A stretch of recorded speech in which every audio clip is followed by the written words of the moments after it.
বিধানসভা নিৰ্বাচন কাইলৈ 9 এপ্ৰিল আৰু এই 9 এপ্ৰিলত কালি যি বিধানসভা নিৰ্বাচন আছে সেই নিৰ্বাচনক লৈ ধুবুৰী জিলা প্ৰশাসনে ইতিমধ্যে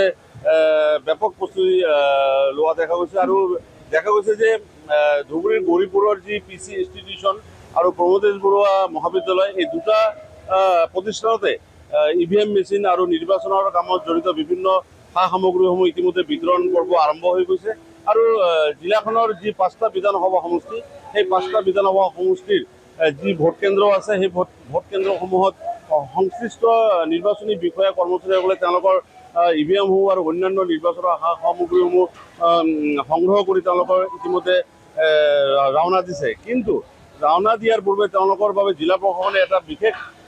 দুপৰীয়াৰ আহাৰৰ ব্যৱস্থা কৰিছে আৰু ক'ব লাগিব যে এক বিশাল আয়োজন কৰিছে ধুবুৰী জিলা প্ৰশাসনে আৰু এই দুপৰীয়াৰ যি আহাৰৰ ব্যৱস্থা কৰিছে এই আহাৰত একে সাজতে প্ৰায় 4,000কে মানুহ খাব পৰাৰ ব্যৱস্থা কৰা হৈছে আৰু ধুবুৰী জিলাৰ 5টা বিধানসভা সমষ্টিৰ মুঠ 14,500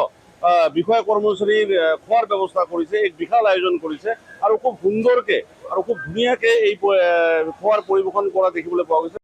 খোৱাৰ ব্যৱস্থা আমালোকে এইটো পাকঘৰত 14,500 মান মানুহ মানে খাবৰ কাৰণে এইটো বনোৱা হৈছে পাকঘৰটো আৰু আমাৰ ডাইনিং এৰিয়া আছে লগতে ডাইনিং এৰিয়াত একেলগে 4,000 মানুহ বহি খাব পাৰে এনেকুৱা ব্যৱস্থা কৰা হৈছে। আজি আমাৰতো আইটেম আছে, ৰাইচ আছে, ষ্টিম ৰাইচ হয়, ডাল ফ্ৰাই আৰু আপোনাৰ মিক্স ভেজ, ফিছ কাৰী আছে আৰু চুইট আছে আৰু পাপৰ।